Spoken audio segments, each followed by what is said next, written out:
반갑습니다. 저는 이번 학기에 초대교회사를 같이 공부하게 될 최갈래 교수입니다. 저는 선교사로 사역을 하다가 지금 한국에 들어와 있는 중이거든요. 제가 사던 사역은 북한 사역을 했어요. 그래서 중국하고 동남아 있으면서 북한 사람들을 복음을 전하는 일, 또 그 북한 사람들이 낳은 아이들 그들에게 복음을 전하는 일, 그런 일 하다가 이제 제가 있는 그 상황이 점점 안 좋게 돼서 한국에 잠깐 쉬러 왔다 지금 못 나가고 있어요. 그런 상황이거든요. 그래서 그러고 나서 학교 강의를 지금 몇 년 하고 있는데 모르겠어요. 하나님이 어디까지 이제 인도하실지 모르겠습니다. 그리고 초대교회사 이제 이번 학기부터 하게 되는데요. 출석은 따로 사무실에서 관리하죠. 그런가요? 예, 있을 거예요, 따로따로. 예, 그러면 왜냐하면 제가 중간 과제물을 드릴 거예요. 어렵진 않은데 생각을 조금 하고 써야 될 것들. 그러니까 막 어렵게 논문처럼 막 이런 건 아닌데 강의를 들어야 쓸 수 있는 내용들, 그런 걸로 과제물을 조금씩 드릴 거예요. 그러니까 그걸 해야 그날의 그 강의를 한번 매일은 안 드려요. 부담스러우니까 가끔 드릴 건데 그거를 드리면 이제 그때 다음번에 해오셔야 성적이 반영이 좀 될 겁니다. 그리고 이 초대교회사가 좀 복잡하거든요. 교재 받으셨죠? 한번 보셨어요? 지금 받으셨어요? 지금 받았어요. 이게 좀 상당히 까다로워요. 그 내용이 우리가 알고 있는 성경 이야기뿐만 아니라 철학 이야기도 나오고 그 그리스 로마가 배경이니까 외국어 이름도 많이 나오고 복잡하거든요.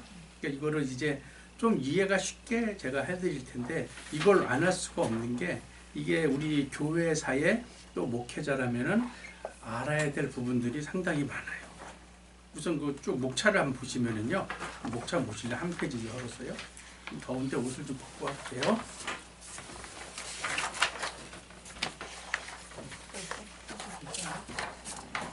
그 목차 있죠? 다음 페이지부터 보시면은 이제 초대교회에서 서론도 있고, 이게 지금 교재가 제가 막 급하게 만들어서 약간 오타가 있어요. 그거 이제 제가 할 때 알려드릴게요. 초대교회사에 대한 서론이 있고요. 초대교회사의 배경이 있고, 1번에 이제 그레코 로만 이렇게 써 있거든요. 영어로. 이게 오타가 좀 있어요. 이렇게 돼 있는데요. 얘가 하나가 없어져야 돼요. 그리고 이제 로마 제국에 대한 이야기.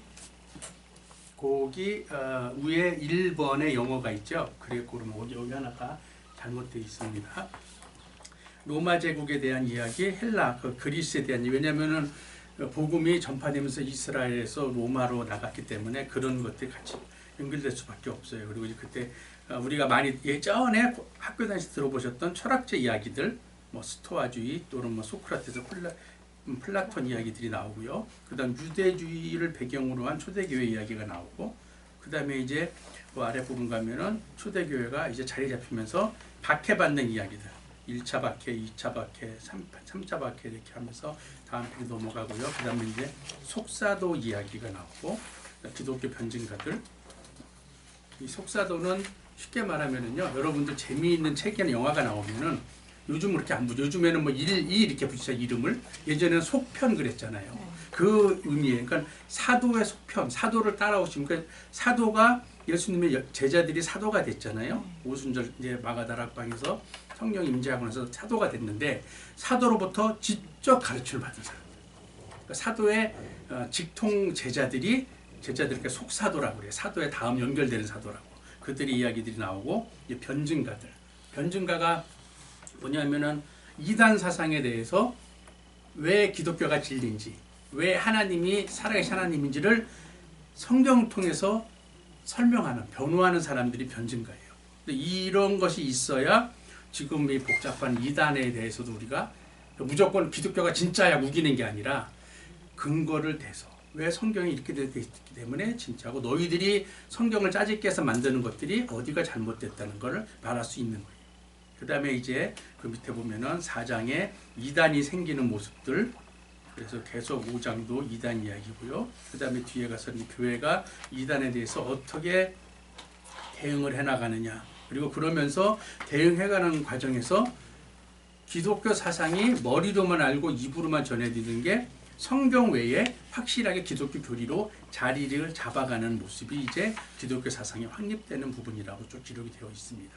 그래서 그렇게 하면서 이제 라틴 신학이나 알렉산드리아 신학으로 바뀌고, 그러면서 그 삼위일체 논쟁이 나오고 해서 계속 이단과 기독교와 부딪히면서 기독교 신학이 나름대로 정리가 돼가는 부분들을 쭉 기록을 하고 있어요.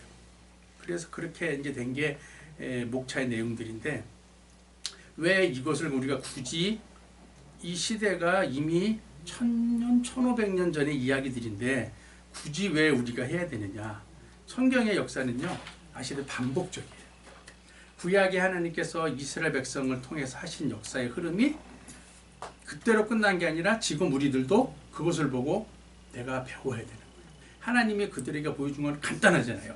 성경에 66권, 특히 구약 39권이 기록이 쫙 되어 있지만 간단해요. 하나님이 인간을 참 사랑하시는데 천국을 데려가고 싶은데 그들이 조건을 준 거예요. 내 말을 잘 들으면 천국 데려갈게. 안 데려가면 지옥이야. 이거거든요. 이것을 그때의 하나님이 이스라엘 백성들의 모습을 통해서 예를 보여주신 거예요. 그들이 말씀대로 안 살 때는 나라가 어려워졌잖아요. 말씀대로 살 때 나라가 부흥하죠. 그걸 보여주면서 이렇게 반복되는 역사가 후세에 너희들이 이렇게 당할 일들을 보여주신 거거든요. 그리고 예수님이 오셨을 때 예수님을 거부한 예수님 시대나 그 신약시대 사람들, 그들이 결국에는 망했잖아요. 이스라엘이 망했잖아요. 70년대 망했는데 그냥 망한 정도가 아니에요. 거기 땅을 빼앗기고 이스라엘 모든 민족이 땅에서 쫓겨나서 전 세계로 흩어졌어. 우리가 디아스포라죠. 그러니까 완전히 박살나게 망한 거야. 그냥 보통 우리나라처럼 나라 뺏긴 정도가, 우리 나라 뺏긴 사람들 살았잖아요. 거기는 완전히 이스라엘 백성을 전부 흩어놨어요. 전 세계로. 그 정도로 쫄딱 망하는 거 보여주면서 하나님께 불순종한 백성은 하나님의 성민이라고 자신들이 자부하는 이스라엘 백성이라도 이러한 모습을 올 거라는 걸 보여주는 거예요. 그리고 또 그 이후에 사도시대에서 보면은 이단이 계속 나오거든요. 그 이전에 이단이 없었어요. 특별히. 근데 사도시대부터 예수님이 승천하고 나서부터는 예수님과 비스무리한 이단들이 계속 나와요. 그래서 사도들이 가르치는 가르침을 혼탁하게 만드는 겁니다. 근데 이 이단이 끝난 게 아니잖아요. 지금 더 하잖아요. 얼마나 많아요. 이런 것들을 보면서 성경의 역사는 반복되고 우리에게 하나님이 계속 가르침을 주시는 거예요. 이제 이 초대교회에서 보면은 철학 이야기가 자주 등장하거든요. 이 철학 이야기를 뺄 수가 없어요. 왜냐면 우리가 보면 철학이 아주 복잡하잖아요. 하고 생각도 많이 하고, 철학하는 사람들은 자신들이 엄청나게 자부심을 가져요. 인간이 할 수 있는 최고의 학문이라고. 왜냐면은 그 생각을 깊이 하잖아요. 뭔가 얻어내기 위해서. 그래서 그들이 하는 게 뭐예요? 다 그거예요.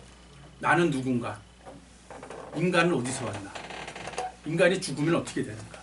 그리고 죽어서 자신들이 주장하는 뭐 파라다이스라는데 멋있는 데가, 우리가 말하는 천국이라는 그런 데가 있는데 거길 가려면 어떻게 가요? 이런 거 생각하는 게 철학이에요. 쉽게 말하면 그 사람들이 말을, 어려운 말을 자꾸 해서 그렇지 결론은 그거예요. 인간이 누군데, 인간이 어디서 왔는데 이렇게 살다가 결국은 죽는다. 죽은 다음에 뭐가 있을까? 우리가 알지 못하는 어떤 세계가 있는데, 그러면 이제 파라다이스라는 멋있는 데를 가는데 거길 가려면 어떻게 해서, 이거의 철학이에요. 그런데 성경에 보면 하나님께서요, 철학이 일어나기 이전에 하나님 미리 다 말씀하셨어요. 로마서 1장 19절에 보면은요, 제가 하면 이제 성경을 좀 자주 열거든요. 성경을 아마 꺼내놓고 하시는 게 조금 나을 겁니다. 로마서 1장 19절에 보면 하나님이 분명히 말씀하셨거든요. 철학이 생기기 이전에. 로마서 1장 19절에요.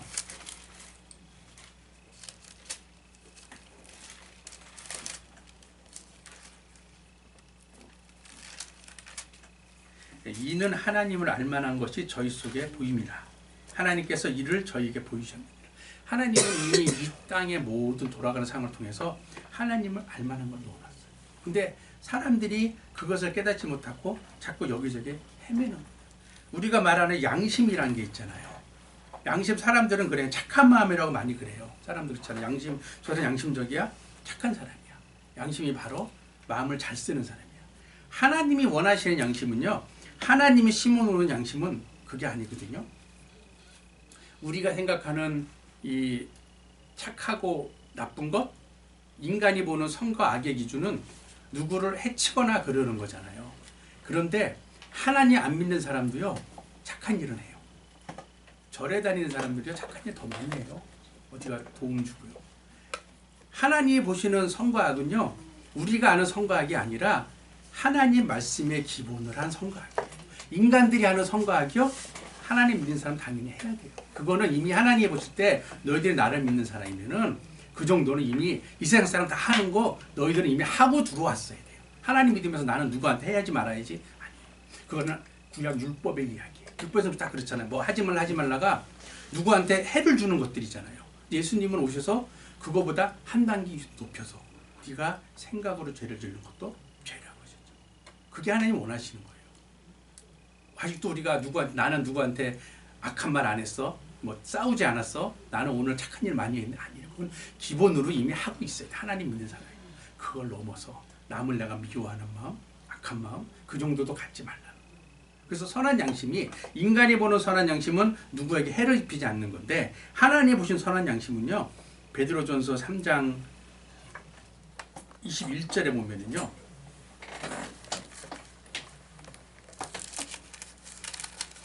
3장 21절 위에 그 세례 이야기 말고 뒤에 끝부분에 보면은 오직 선한 양심이 하나님을 향하여 찾아가는 것이라 되셨거든요. 그러니까 하나님이 주시는 선한 양심은 하나님을 바로 보고 쫓아가게 만드는 마음이 선한 양심인 거예요. 그걸 하나님이 넣어주신 사람들이 그걸 잘못 찾고 있는 거예요. 그러다 보니까 이 철학이 이제 생긴 게요.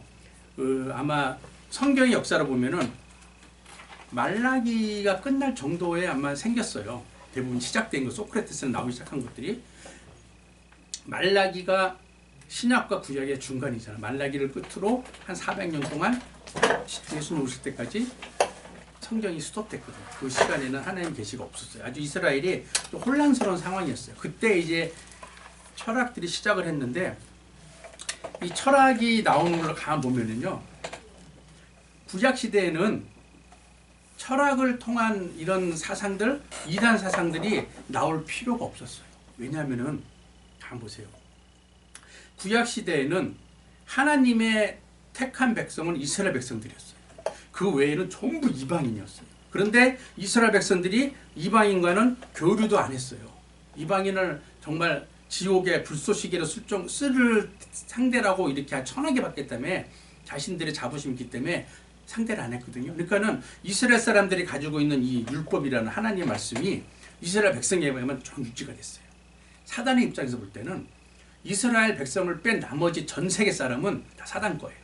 그렇잖아요. 하나님을 모르니까 쟤들은 내가 언제든지 지옥을 끌고 갈 수 있는 사람들이에요. 그런데 예수님이 오셨잖아요. 오셔서 예수님의 복음이 전파가 되면서 사도들이 그 복음을 가지고 이리저리 막 나가는 거예요. 이제. 사단이 볼 때는 큰일 났어요. 얘네들 다 이스라엘 빼고는 다 내 거였는데 이 사도들이 막 복음을 전하니까 내 거가 뺏기게 생겼잖아요. 그러니까 어떻게 돼요? 이거 비슷한 거 만들어야 되겠다. 헷갈리게. 그래서 철학을 탁 사상을 집어넣기 시작하는 거예요. 그러니까 사람들이 철학 사상을 들으면 맞는 거 같아요. 뭔가 어려운 말인데 멋있으면 맞는 것 같아요. 사도 바울이 사도행전에 보면 그렇잖아요. 그 아덴에 갔을 때 사람들이 온갖 신을 다 숨기고 새로운 사상을 아는 데만 막 몰두하고 이런 것들. 그래서 철학을 따라가는 거거든요. 사단이 이렇게 만들어 놓은 거예요. 헷갈리게. 그래서 하나님을 찾지 못하고 인간 스스로 고민해서 내가 누구지? 내가 어디서 왔지? 죽으면 어떻게 되지? 고민하게 만든 거예요. 그런데 고민할 게 없는 게요. 우리 성경을 봐서 알잖아요. 다 있잖아요. 내가 어디서 왔는지, 내가 누군지, 내가 죽으면 어떻게 되는지, 그럼 어떻게 살아야 되는지 전부 있잖아요. 이게 있는데 하나님을 아직 모르는 백성들에게는 이게 들어가기 전에 사단이 철학을 통해서 혼란을 만들어요. 이게 그래서 철학이 그때 많이 발전을 했어요. 그게 지금 대학교 철학도요. 다 그때 얘기예요. 소크라테스가 어떻게 하고 아리스토텔도 어떻게 하고 그 옛날 얘기 지금도 해고 사는 거예요. 그걸 가지고 계속 거기서 변형해서 써먹는 것들이에요. 그래서 이런 것들이 초대교회사 초대교회 역사에 같이 묻어있기 때문에요. 이 초대교회 역사를 건너뛸 수는 없어요. 이걸 대신에 알므로 내가 지금 이 시대에 하나님의 말씀을 혼탁하게 하는 이런 것들에 대해서 어떻게 대처할지 나에게도 지혜가 있을 수 있는 거예요. 이 철학에서 많이 하는 게 이제 인간을 가지고 헷갈리게 하거든요.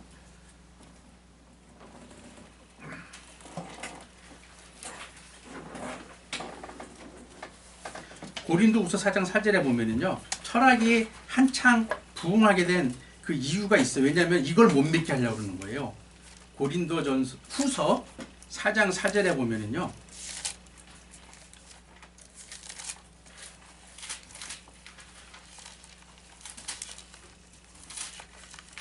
4장 4절이요.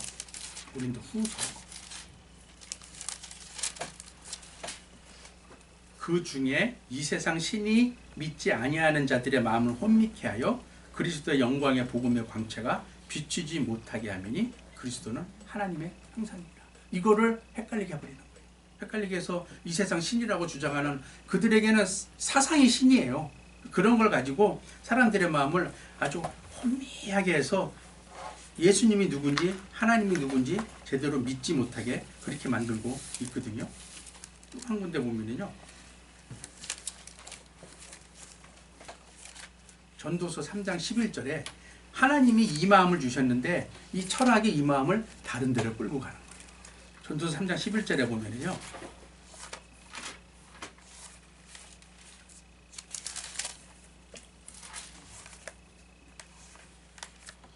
읽을게요.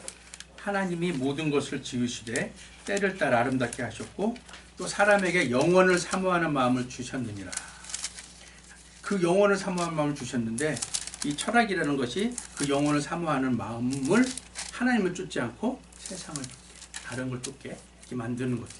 그래서 이제 그런 배경을 가지고, 그래서 초대교회사의 철학 이야기가 자꾸 나올 수밖에 없어요. 그래서 철학의 이러한 부분들과 기독교가 부딪히는 게 이게 초대교회가 번성할 때에 있었던 일들이기 때문에 기록될 수밖에 없어요. 자, 그럼 오늘은 교재 7페이지에 서론부터 시작을 해볼게요. 아직 이제 본론 안 들어가고 초대교회사를 다루기 위해서 이러한 부분이 있음을 잠깐 줄거리로 이제 알려드립니다. 초대교회사 범위와 시대 구분. 초대교회사를 두 가지로 나눌 수 있거든요. 첫째는 시간적인 구분이 있고 하나는 내용적인 구분을 줄 수가 있어요. 첫째로 외형적인 기간이라고 이제 시간적인 기간이에요. 외형적인 기간을 중심으로 할 때 초대교회사는 예수 그리스도가 탄생하던 주전 4년부터 로물루스 아우구스투스 황제가 폐위되어 로마 제국이 멸망하던 476년까지로 잡는다. 이게 이제 시간적인 초대교회사의 기간이에요. 그런데 초대교회 내에서 움직이는 하나님의 역사를 가지고 구분할 때는, 내면적인 교회 역사를 중심으로 할 때는 예수 그리스도가 탄생할 때부터 64대 교황이었던 그레고리 1세가 즉위하기 전까지의 기간을 말하는, 이때는 590년이에요. 그러니까 120년도 더 늘어나요. 초대교회가 이 세상에서 철학과 다른 이방 사상과 같이 부딪히면서 나갔던 시기를 더 넓게 잡고 있어요. 자, 그걸 이제 여러 개로 나눠봤을 때 제1세기를 사도시대라고 할 수 있다면 제2세기 전반은 속사도시대, 아까 말씀드린 사도로부터 신앙을 바로 전수받은 그 제자들의 시대, 그 다음에 제2세기 중력은 변증가들의 시대라고 할 수 있다. 하나님 말씀에 대해서, 이방 사상에 대해서 성경을 기준으로 무엇이 잘못돼서 잘됐다를 주장할 수 있고 변론하던 사람들의 시대. 그리고 제3세기는 기독교 사상의 확립기라고 할 수 있다. 3세기에 들어서면서 정통신학이 교회에서 서서히 뿌리를 내리기 시작하였다. 제4, 5세기에는 기독교 역사의 분기점이다. 신학적으로는 기독교 정통사상의 형성기라고 할 수 있다. 이 시기에 우리가 지금 알고 있는 기독교 교리의 대부분이 이미 자리를 잡혔어요. 그 이후에 이제 이상하게 무슨 해방신학이니 뭐 이런 것들이 막 나와서 혼란하게 만드는 거지, 이 시기에 기본적인 잡혀 있어요. 그리고 이제 그 다음에, 그러나 외형적으로는 교회가 세속화로 달려가는 전환점이기도 하다. 교회가 교리적으로 자리가 잡히면서도 또 세상에 발전하는 걸 보고 같이 물들어가는 참 안 좋은 모습이 보이기 시작하는 시점이기도 했던 거예요. 1년에 종교회의가 열려 교회의 분열의 요인이 되어왔던 신학적인 논쟁들을 종결 지으려는 시도가 있었다. 대표적인 게 이제 325년에 있었던 1차 니케아 종교회의가 있었고, 그 다음에 381년에 1차 콘스탄티노플 회의가 있었고, 그 다음에 431년에 에베소 회의가 있었고, 451년에 칼게톤 회의가 있었습니다. 이제 이 네 개 회의의 대표적인 내용을 보면은 니케아 회의에서는요, 부활절과 삼위일체에 대한 논의가 있었어요. 이게 삼위일체 논의가 쉬운 것 같은데 애매한 것 같은데 또 하나님의 지혜를 쉽게 깨닫고 그렇거든요. 근데 이게 기독교에만 있는 특별한 거예요. 특별한 신관이에요. 하나님의 모습이에요. 다른 신들은 신이 여럿이면은 각각의 신이잖아요. 그런데 기독교에만 한 하나님인데 하나님의 그 같은 성품을 가진 세 분의 하나님이 각자 맡은 사역을 하시지만 하나의 하나님으로, 그렇다고 하나는 아니고 한 분 하나님으로 우리가 정리를 하는데 세 분의 하나님이 같이 사역을 하시는 모습. 이게 이제 인간의 지혜로는 이해하는데 조금 한계가 있기는 해요. 그래서 다른 종교에서는 이게 이런 게 없을 뿐만 아니라 아예 이해를 못 해요. 왜냐하면 다른 종교 다 보세요. 신들이 많아요. 이럴 때는 1번 신을 믿고, 예를 들면은 이런 상황이 있으면 2번 신을 믿고, 신을 날아가면 믿지, 우리처럼 한 하나님이 아니에요. 근데 또 한 하나님인데 세 분 하나님이 계시잖아요. 이런 것들이 이제 정리하는 부분이 니케아 회의에서 정리가 됐어요. 그러면서 그것을 기준으로 한 니케아 신경이라는 것을 딱 채택을 해서 그 당시에 시끄러웠던 아리우스파의 이단을 그들이 정죄를 했어요. 이거 잘못했다. 그 다음에 이제 아까 이야기한 두 번째 게 콘스탄티노플 회의인데, 거기에서는 아까 말한 니케아 신경, 그러니까는 부활절과 삼위일체 그 신앙에다가 성령에 대한 내용을 더 플러스 해줬어요. 성령을, 왜냐하면은 구약과 예수님 시대까지는 성령에 대한 것이 우리들에게 그렇게 막 와닿지가 않았잖아요. 예수님 승천하신 후에 오순절 성령 임하시면서부터 그 다음 성령의 사역이 시작됐잖아요. 이것이 그때 이제 자리를 잡아줘요. 간단하게 말하면요, 이스라엘 백성들이 율법이 있던 구약 시대에는, 제가 그림을 좀 못 그립니다. 인간이 이렇게 있었으면은 하나님 여기 계셨어요. 그래서 필요할 때 말씀하시고 계시를 주시고, 이 사람의 믿음이 약하면은 다른 선지자를 세워서 여기를 통해서 간접적으로 알려주시고 그렇게 하셨잖아요. 예수님이 오시고 나서는 인간이 여기 있습니다. 예수님이 함께 계셨어요. 우리 앞에 같이 살아 움직이셨어요. 우리에게 직접 말씀하시고 직접 이적을 보여주시고 직접 하셨어요. 그런데 예수님이 승천하시잖아요. 그 다음에는 성령님이 오셨잖아요. 이때는 저 밖에 계셨어요.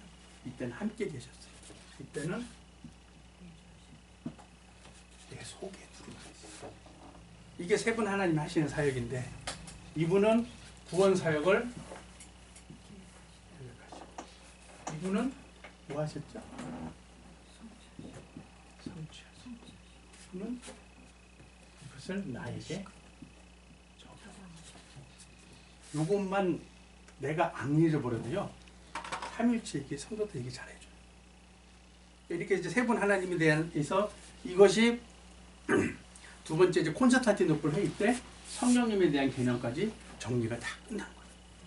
그리고 이제 에베소 회의 때는 예수님의 신성을 인정했어요. 이게 중요하거든요.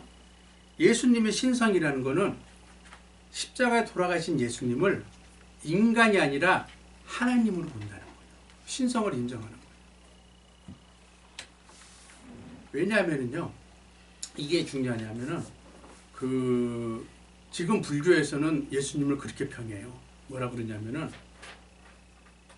하나님의 아들은 맞는데 반신반인. 여러분들 혹시 뭐 그리스 로마 신화 예전에 한번 읽어보시죠. 동화책 읽으실 때 보면은 그게 말이죠. 우리 뭐 아는 헤라클레스나 이런 거 보면 그런 얘기잖아요.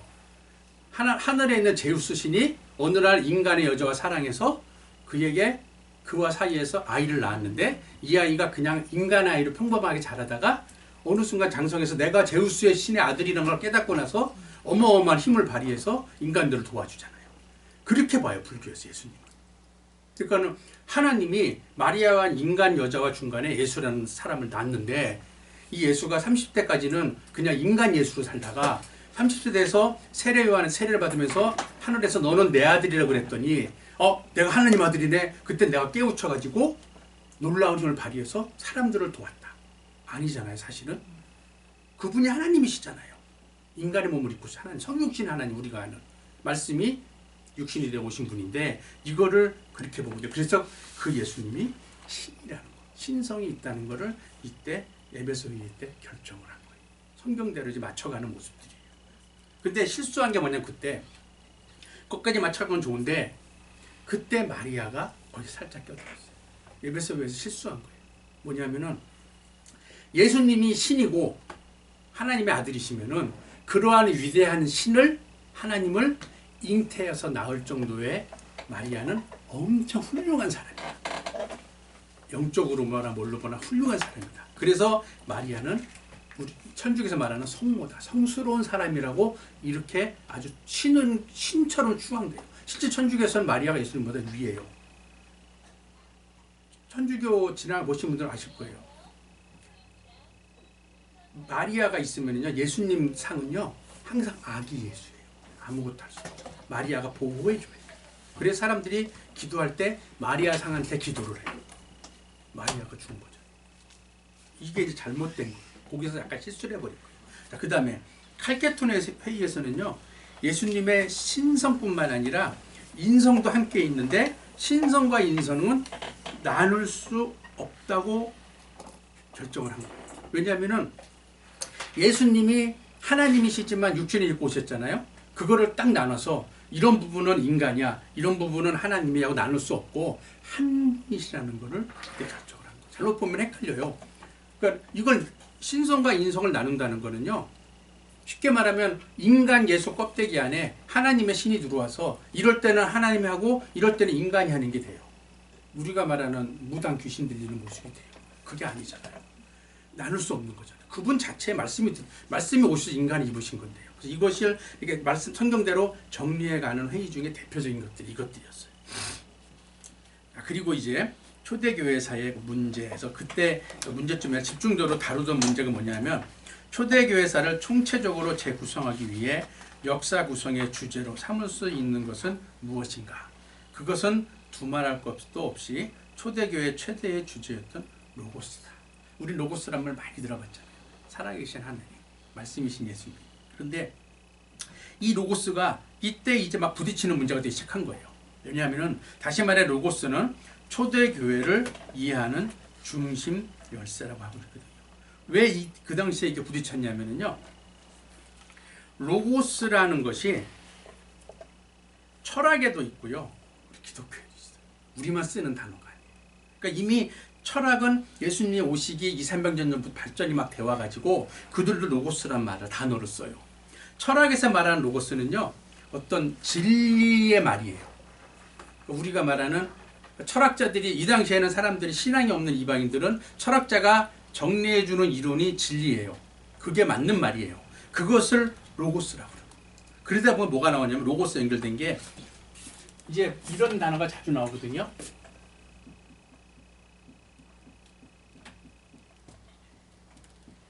로고스, 철학에서 말하는 로고스가 발전해서 영지주의가 나와요. 영지주의가 뭐냐면요, 간단해요. 딴 게 아니에요. 이거는 영적인 걸 말하고요, 그거는 지식을 말해요. 뭐냐면 영적인 거를 많이 아는 사람이 구원받는다. 철학자들이 말하는 말이 진리인데 그 말을 내가 많이 깨달은 사람이 구원받는다. 이게 영지주의예요. 지금 현재 가장 많이 쓰는 게, 현재로는 구원파들이 이걸 좀 많이 해요.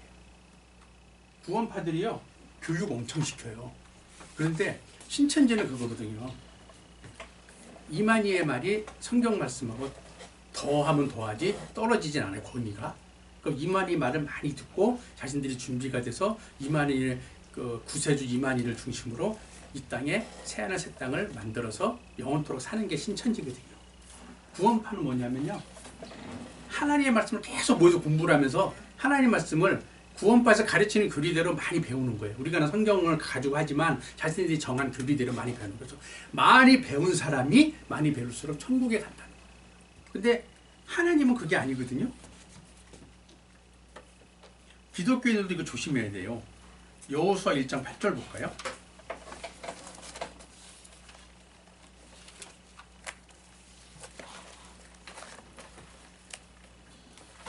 우리도 뭐 이렇게까지는 안 하지만 지금 있는 성경 구절에서 실수하는 부분도 있어요.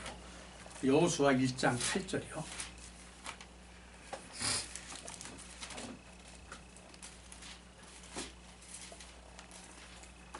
읽겠습니다. 이 율법책을 내 입에서 떠나지 말게 하며 주야로 그것을 묵상하여 그 가운데 기록한 대로 다짓게 행하라. 그리하면 내 길이 평탄하게 될 것이라 내가 형통하리라. 입에서 떠나지 말게 하며 묵상하는 거는 해요. 잘해요. 하나님 말씀 항상 보고요. 필사도 하고요. 막 외우고요. 잘해요. 그런데 그 다음이 약해지면은 영지주의는 별다른 게 없다는 거예요. 그 다음 뭐예요? 지켜 행하라고 그러죠. 그걸 안 하는 사람은 머리로 말씀만 가득 차서 이런 사람이랑 별 차이가 없다. 한 구절 더 볼까요? 요한계시록 1장 3절에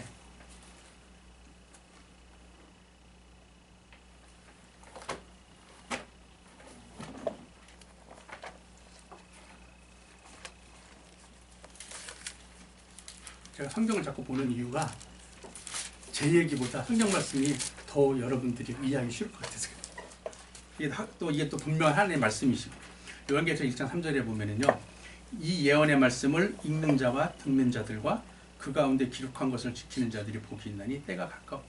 읽는 자와 듣는 자들은 많아요. 하나님 안 믿는 사람도 읽는 사람이 있어요. 그냥 어떤 자기의 지식을 위해서. 중들도 읽어요, 이거. 그냥 그들에게는 성경이 기독교를 한번 그냥 알아가는 하나의 과정이에요. 기독교 신앙을 갖겠다가 아니라 기독교인들이 뭘 믿나 한번 공부하기 위해서 읽어요. 그런데 하나님 원하시는 거는 읽고 들었으면 그것을 지키라는. 하나님 원하는 그건데 영지주의자들은 그게 아니에요. 뭔가 영적으로 중요한 거, 신비로운 걸 많이 알면은 나는 천국에 갈 수 있다. 이 영지주의. 기독교에서 말하는 로고스는요, 철학에서 말하는 그건데 기독교에서 로고스는 말씀이신 예수님 자체잖아요.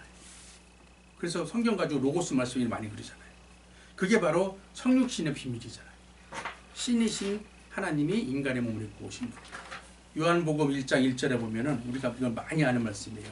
요한복음 1장 1절에 보면 태초에 말씀이 계시니라 이 말씀이 하나님과 함께 계셨으니, 그러니까 하나님은 아니라는 거예요. 아버지 하나님은. 그런데 이 말씀은 하나님이시라. 그렇지만 삼위일체 하나님이시다. 그분이 1장 14절에 보면 말씀이 육신이 되어 우리 가운데 거하심에 우리가 그 영광을 보니 아버지의 독생자의 영광이요 은혜와 진리가 충만하더라. 그래서 이 로고스는 우리가 어떻게 눈에 보이는 형체가 아니라 살아계신 하나님의 말씀이신 예수님이 바로 인간의 몸을 입고 오신 것. 그것이 바로 로고스예요. 이러니까 철학과 부딪힐 수밖에 없잖아요. 철학은 뭔가 대단하고 질서 정연하고 논리적이고 진리라고 주장하는 말을 하는 게 로고스인데 기독교에서는 그게 아니야. 살아계신 예수님이 그분의 말씀이야. 이렇게 되니까 부딪힐 수밖에 없는 거예요. 그걸 가지고 이제 부딪히는 게 거기 보면은 1세기부터 진행된 기독교 박해, 2세기의 속사도, 변증가, 이단, 3세기의 소아시아, 알렉산드리아, 서방신앙을 형성한 교부들, 4세기부터 진행된 삼위일체 논쟁, 기독교 논쟁, 이 문제들을 니케아 회의부터 6차 콘스탄티노플 회의까지 이르기까지 로고스는 역사의 중심에 있습니다. 이것을 가지고 지금도 끊임없이 부딪히는 거예요. 이것이 그때뿐만 아니라 지금도 예수님에 대해서 끊임없이 부딪히고 있는 모습이에요. 근데 이게 이제 이단들이 지금 그러잖아요. 지금도 보면 이단들이 다들 자기가 구세주다, 보혜사다. 처음에 오신 예수님은 실수한 거다. 실패한 사람이다. 내가 참신이다. 막 이러면서 자기가 이단들 교리를 보면 자기가 구세주예요. 자기가 메시아예요. 그런데 우리가요, 한 가지만 하면 안 헷갈릴 수 있어요. 뭐냐 하면은요, 누가 정말 그럴듯한 교리로 그럴듯한 이야기로 자신이 구세주라고 그러는데 그 사람이 가르치는 말, 설교를 들으면은 정말 오 그럴듯한 것 같을 수가 있어요. 어느 순간 헷갈리면은.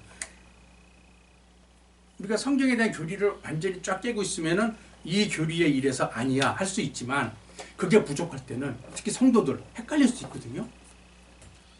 사도행전 1장 11절에 보면은요. 하나님의 기준을 주셨어요. 아주 쉬운 기준을 주셨어요. 뭐라고 그랬냐면요. 사도행전 1장 11절에 보면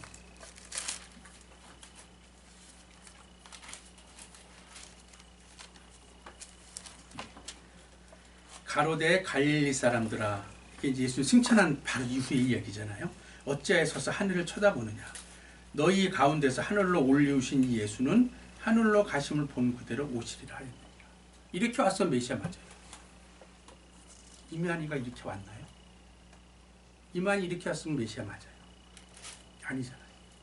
어느 날 그냥 뭐 자기가 성경 좀 안다고 자기가 구원자 메시아라고 지금 나서는 거잖아요.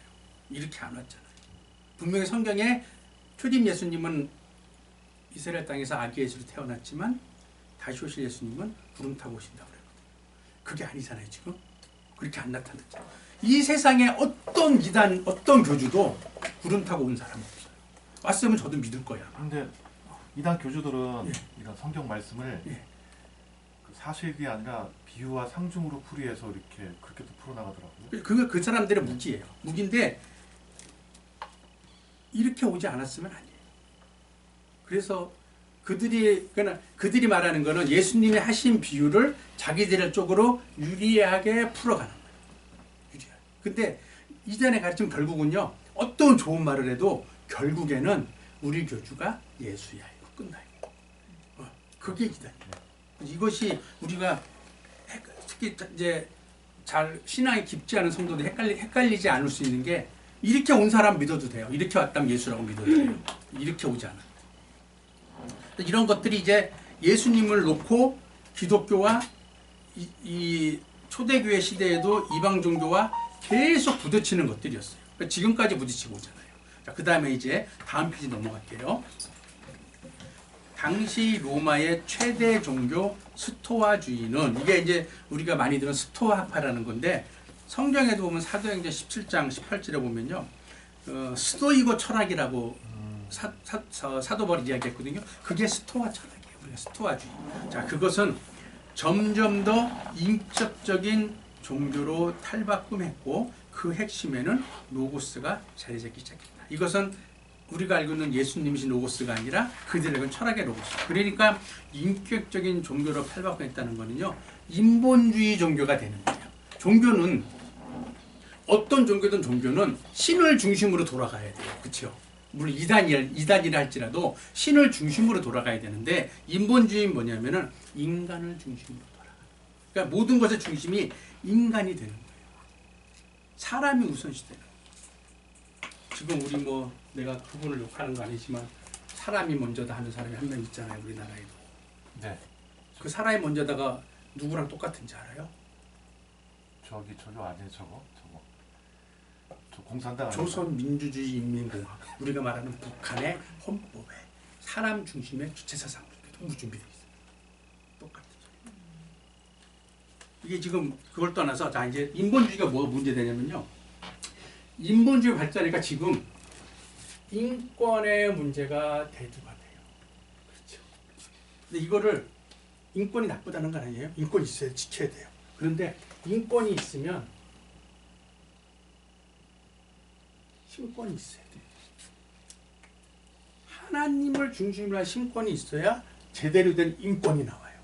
지금 우리가 하는 인권은 이런 인본주의 사상처럼 하나님이 없는 인권이에요. 왜 그러냐면요.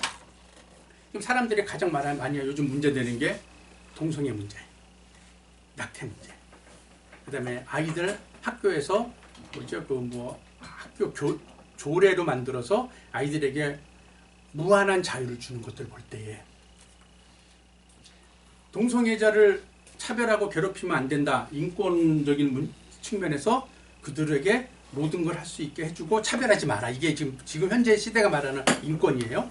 낙태, 인간은 특히 이제 여성이 내가 이 아이를 낳고 말고를 내가 결정할 수 있으니까는 낳게 해도 된다. 우리 아이들 학교에서 너희들은 학교에서 뭐 선생님들이나 학교에서 이거 하라고 그럴 때 거부할 권리가 있어. 너희들 싫으면 하지 마. 너희들에게도 성적으로 개방돼 있어. 이것이 학생들을 가르치는 지금 현재 기준이거든요. 인권을 기준으로 한 거예요. 하나님을 기준으로 인권이 나면 어떻게 되느냐? 동성애자 포용해야 돼요. 원수가 아니에요. 사랑해야 돼요. 대신에 그들이 잘못된 그 정신을 옳게 인도해서 포용해야 돼요. 그들을 나쁘다고 나무래거나 차별하는 거 아니에요. 동성애자 만약에 우리 교회 왔다. 예배 드리러. 당연 동성애자 안 나갑니다. 나가세요. 이게 아니라 예배 드리게 해주고 말씀으로 그를 변화시켜 주는 게 하나님이 중심으로 한 인권이에요. 그들이 원하는 인간이 원하는 인권하고 달라요. 낙태요. 여성이 내가 싫으면 안 날 수도 있어요. 하나님이 보실 때는요. 하나님이 주신 귀한 생명이에요. 그러면 하나님 중심으로 하면은 낙태가 일어나면 안 되잖아요. 또 아이들이요. 책임이 전혀 없잖아요. 권리만 가르쳐놨어 지금 아이들이. 책임을 안 져요. 이런 것들이 하나님이 없는 것들. 사무엘이 이스라엘 백성이 왕을 달라고 그럴 때 하나님께 기도했잖아요. 그때 하나님 뭐라고 했어요? 너를 버리는 게 아니라 나를 버리는 하나님 버리는. 사람들이 인권 하면은요 하나님이 없어요. 그러면 이 땅의 주인이 누구예요? 인간이 되고요. 하나님이 아니에요. 이게 인본주의예요. 모든 것의 사상에 인간이 가장 중심. 근데 하나님 만드신 것은 인간을 위해서 만드셨지만 하나님을 중심으로 돌아가게 만드셨고 그걸 벗어나니까 거기에 사단이 자꾸 바람내서 너 이래도 당장 안 망하잖아. 너 이래 오늘 죄졌지? 너 하나님의 징벌이 안 내렸지?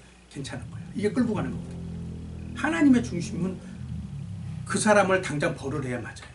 구약시대 기준으로 보면은 하나님께 죄를 지은 사람 오늘 하나님의 진노로 죽어야 맞아요. 근데 하나님 원하시는 거는 그렇게 다 죽이면 누가 남아요? 누가 천국 가겠어요? 싹 죽여버리면 인간이. 죄 없는 인간이 없잖아요. 하나라도 더 천국 데려가려고 하나님 기다리시고 기회를 주시고 예수님을 통해서 대속의 은혜를 베풀어서 그들에게 계속 기회를 열어주시는 거예요. 그걸 모르고 당장 내가 안 죽으니까 하나님이 없다? 아닙니다. 하나님 중심으로 돌아간다는 걸 깨달아야 돼요. 근데 언젠가 결국에는 하나님은 늑대 소년이 아니니까 분명히 오신다고 한 때가 이루어지거든요. 그 전에 하나님은 한 명이라도 더 천국 데려가는 사람을 만들기 위해서 애쓰시는 거고 그 도구로 우리를 사용하셔요. 이게 이제 신권이 중심이 된 인권인 거예요. 이거 착각하면 안 돼요. 지금 사람들이 하는 인권은 하나님이 없어요. 인간이 모든 것에 인간이 최고예요. 인간본이에요. 자, 이렇게 되니까 수토와 철학과 기독교는 근본적으로 달랐잖아요. 우선 로고스부터 차이가 나잖아요. 그리고 그들은 인본주의고 우리는 기독교는 하나님 중심이고 로고스에 대한 사상도 서로 차이가 있었지만 수토와 철학과 기독교는 모두 로고스 사상을 공유하고 있습니다. 이게 장점이 뭐냐면요. 같은 로고스 사상이 있었기 때문에 이걸 잘 이용하면은 그들에게 너희가 알고 있는 로고스의 문제는 이건데 우리가 알고 있는 진짜 로고스는 이거고 성경에 이렇게 이야기해서 너희들이 잘못된 부분이 이거다고 짚어줄 수가 있어요. 그들이 알고 있는 걸 조금만 바꿔주면 돼요. 쉽게 말하면 아이들 시험 볼 때 그냥 막 설명하는 것보다 아이들이 한번 시험 문제지를 가지고 틀린 부분을 이게 왜 틀려 설명해주면 애들이 빨리 이해하거든요. 똑같은 거예요. 자기들이 알고 있는 사상에 잘못된 부분만 수정해주면은 하나님 쪽으로 돌아올 수 있어요. 근데 이게 잘못되면은 하나님을 믿는 사람도 그들이 믿는 로고스에 현혹될 수가 있다는 거예요. 같이 연결되어 있는 게. 이것을 이제 우리가 얼마큼 잘 끌어올 수 있느냐는 이 당시에부터 일어났던 이방 사상과의 그런 문제점들을 쭉 보면서 우리가 이제 배워갈 문제들이. 그 다음 볼게요. 수토와 철학에서 로고스 사상이 차지하는 그 이상으로 당대 헬라 철학, 특별히 플라톤, 플라톤이거든요. 플라톤으로 되어 있어요. 이 오타가 참 많이 플라톤이에요. 플라톤주의에는 로고스 사상이 더욱 깊이 자리 잡고 있었다. 그러니까 사단이 참 머리가 좋아요. 예수님을 지칭하는 로고스를 이미 그 전부터 딱 이름을 빌려서 이상하게 만들어놨어요. 이런 로고스 사상은 기독교가 잉태되었던 그 시대에 영향력을 떨치고 있던 중기 플라톤 사상과 그 후에 나타난 신플라톤주의에서 더욱 두드러지게 나타난다. 때문에 플라톤주의는 기독교로 이어주는 가교 역할이다. 이 로고스 때문에 가교 역할을 하는데 이 플라톤주의가요 멋있는 말을 했어요. 뭐라고 그랬냐면은 보이지 않는 세계는 현재 눈에 보이는 사물의 실체다. 그냥 들으면 참 멋있어요.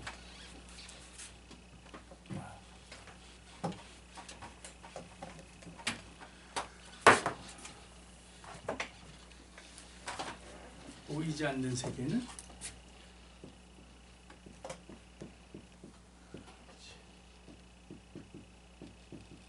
현재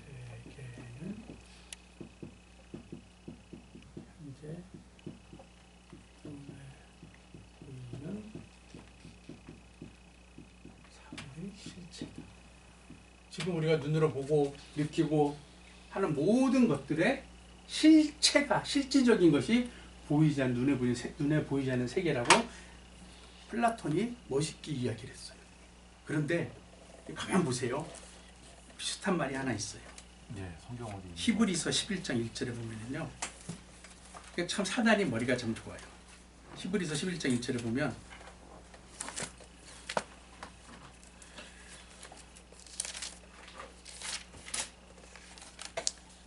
히브리서 11장 1절 믿음은 바라는 것들의 실상이요 보지 못하는 것들의 증거니. 우리 눈에 보이지 않는 것들 믿음으로 이룰 수 있는 모든 것들. 그러니까 이게 철학이 이래요. 철학이 이 사단이 아주 비스무리하게 넘어져 헷갈리게 만드는 거예요. 이것이 이제 이 철학 사상과 그 당시에 얼마나 기독교 그 전도하는 사람들이 하나님의 종들이 철학 사상과 얼마나 싸웠겠어요. 이미 그리스 로마는 안정된 나라고 모든 것이 발전했고 이런 철학 사상이 예수님 오시기 전부터 꽉 자리 잡고 있었어요. 나름대로 이론을 형성을 해놨어요. 그런데 거기에 이제 예수님의 말씀을 들어가려니까 그걸 깨부셔야 되잖아요. 그러니까 그러면서 거기서 나름대로 정리해가는 것들이 아까 말한 종교회의들 그러면서 그것을 철학 사상보다 하나님의 말씀이 우선이라는 것을 그들에게 각인시켜 주는 그 시대가 바로 우리가 지금 계속 공부하는 초대교회사라는 거예요. 지금도 마찬가지잖아요. 지금 이방신들 또 다른 종교들 또 이단들 그들이 주장하는 모든 이론이 하나님 편에서 잘못됐다는 것을 우리가 내가 먼저 알아야 그들에게 주장할 수 있잖아요. 만약에 어느 날 중을 만났는데 중이 갑자기 말을 걸어서 그 사람이 잘 하진 않아요. 논쟁 피하려고. 근데 만약에 신앙적인 얘기가 시작이 됐다. 그러면 그들이 말하는 거에 잘못점을 알아야 나도 이야기할 거예요. 그냥 나만 예수님 최고야 예수 믿으세요. 막 이러면은 요즘 사람은 안 믿어요. 그게 뭔데? 그걸 왜 믿는지 말을 해봐. 그러면 천국 가. 어떻게? 아 그냥 믿으면 천국 가. 이러면 안 되거든요. 그것을 내가 알아야 되잖아요. 그런 것이 이제 우리 여러분들이 다른 과목을 통해서 신학에 대한 부분도 많이 배우지만 또 초대교회사를 통해서 각 시대별로 이러한 문제들 그 시대에 이런 여러 가지 사상들이 나왔던 거를 어떻게 사상의 문제가 어디 있고 어떻게 이기고 가나가는 걸 이제 보면서 여러분들 하나씩 나름대로 내가 사용할 수 있는 무기가 생겨가는 이 이단 사상은 반복적이에요. 아까 그때 많은 이단이 지금도 계속 연결돼 나오는 것들. 1시까지죠. 저 시계 맞아요? 50분까지인데. 아 그래요? 너무 많이 했네요. 여기까지 하겠습니다. 50분까지예요. 하겠습니다. 수고하셨습니다. 수고하셨습니다. 수고하셨습니다. 감사합니다.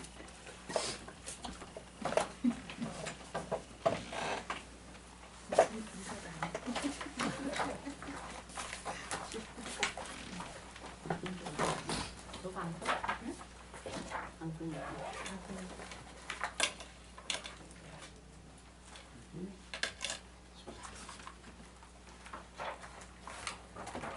이거 다 끊어야지. 이 선물 하나